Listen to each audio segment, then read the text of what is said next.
Hey guys, what's up? This is Trisha again with Continuing Creating, and I've got some fun ways for you guys to boost your creativity today. So, first things first, you need a piece of paper and a pencil. Okay, so here we are with our paper and pencil, and first thing first, in order to get ourselves creating, we have to first just give ourselves a chance to just come up with some ideas. And so the best way to do that is to just start creating. So all I'm going to do is I'm going to start with just making some simple spirals.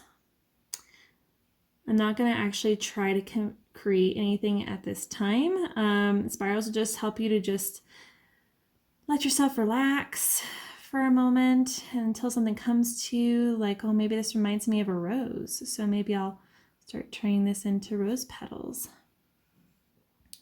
And it doesn't even really have to be anything that has to do with your spiral either. I mean, just keep going until you think of something. Okay, so just spiral. And if you don't want to spiral, you can always venture off and just do swirls and loop-de-loops and whatever comes to you, just to help you to relax and give yourself freedom to play and not be so technical all the time. Okay, so that's the first thing I want you to try doing is just relax and start simple. Okay, and ideas will come to you. And then I also have some fun games that you can either do by yourself or with a partner or a friend. So the first game is called Random Selection. So on a piece of paper, I'm going to write down just some random things that pop into my head, like popcorn, maybe pizza. I think I might be hungry. Let's do grasshopper. Maybe clown, cotton candy. Okay, whatever just pops into your head, just write them down. A sumo wrestler. I have a really random mind, as you can see.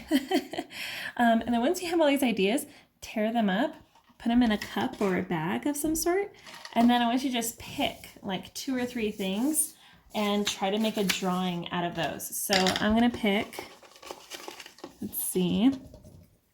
First one is butterfly. Okay. Sumo wrestler, interesting.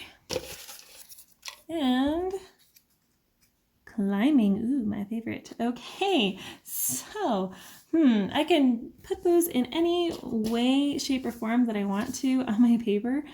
I think I might do a sumo wrestler climbing while chasing a butterfly, maybe. Okay, so that's gonna be interesting. All right, so maybe I have a little cliff ridge here. Maybe my sumo wrestler is here, perhaps, and he's reaching for this butterfly. I'm gonna get the rest of my sumo wrestler. Oh, this is not gonna be lovely. Let's see. Okay, there we go. It's got one leg way out here, trying to climb. Other one down here. It's on a ridge somewhere. One hand reaching out for that butterfly. It doesn't have to be perfect, just have fun with it.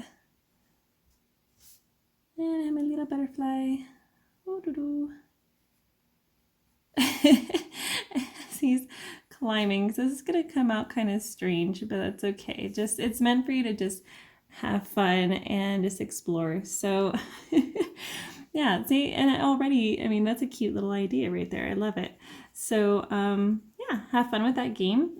You can make it kind of like charades if you want, where people have to guess what the 3 things were that you got, and see how close they were. Another fun game is called the add-on drawing game. So pretty much you start with your paper and just a random marking like that. Okay, and then you can turn this however you want. And you can play by yourself or with someone else. So if you play with someone else, you can establish some rules, like maybe are you allowed to talk while you're playing this game if you want to make it more challenging. And each of you are just going to add one thing to make this into something completely new and different. Okay, so it can be whatever you imagine.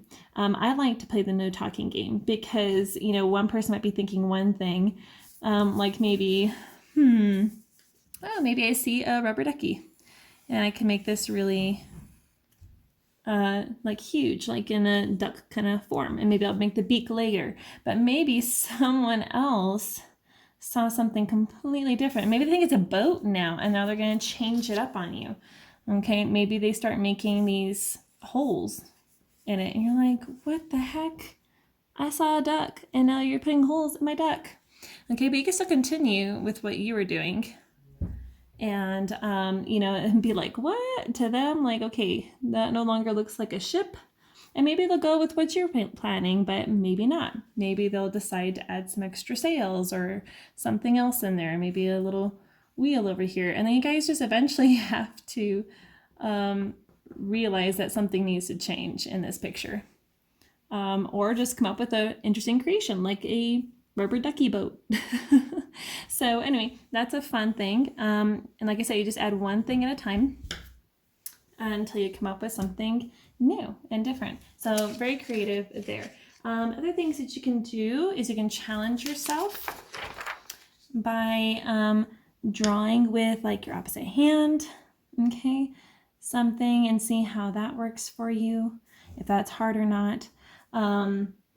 You can try drawing your hand in a certain position, okay, or your foot if you want. You can also try drawing something that is in front of you, like I have a teapot here. I'm going to put that in front of me, and instead of drawing it right side up, I'm actually going to try to draw it upside down on my paper. So very, very challenging, very good for the brain, and help you with your creativity. Okay, so if I do this, I'm going to start round, and just take time going back and forth, looking from each thing, and just take it slow. Okay, so I see that this kind of comes up and out and curves up, and it may look nothing at all like the teapot in front of you, but that's totally fine. It's just meant to have fun and just go with the flow. So this is really bad. Not liking my teapot so far, but that's okay. I'm very detail oriented, so this is a really good exercise for me. But yeah, and just play with it, have fun, try not to stress over it. It's just a game, just a way to get your mind thinking in a new way. Okay, so there we go. I have my teapot. All right, other things you can do, you can explore different mediums. You can try painting with your feet. This is actually something that I painted using only my feet and nothing else. Very, very challenging. I give credit to people that, grew up having to paint that way and create that way. I mean, it's just really amazing. But if you haven't tried it before, definitely try it. It is awesome and a lot of fun. Play with different mediums, like toilet paper rolls. You can make some really cool art just from that as well. So these are all toilet paper rolls that I have just cut into slits, and I glued down onto a canvas after I painted a background the way that I like. I also like using like fabric paint. It adds a different texture to your paint, and it's just a lot of fun to play with. Something else I like to do is I like to also do whisk art. If you've never painted with a whisk before, try and experiment. I actually created a landscape with this before, and it's a lot of fun as well. And something else, you can play with different sizes of canvases, like go to something really small or something really big that you haven't painted in that size before. I mean, it's a lot of fun, like trying to do a miniature version of something or a really big version of something. And you can also play with different thicknesses and varieties of paper too. Like, I mean, cardstock is so much fun to work with, and in comparison to this flimsy paper that's here, because I mean, just a Sharpie and cardstock can take you to a whole new place. I mean, like if you're doing graffiti kind of style artwork, I mean, that's something that I've done before too with some of my art students, and they loved it. Just the texture, changing that in the paper made the hugest difference. I hope you enjoyed these different games and activities, and that it inspired you to do some creating. And if you want to learn more about any kind of art form or idea, please let me know, and I'll make more videos based on that. And please like and subscribe if you enjoyed this, and I'll see you next time. Bye.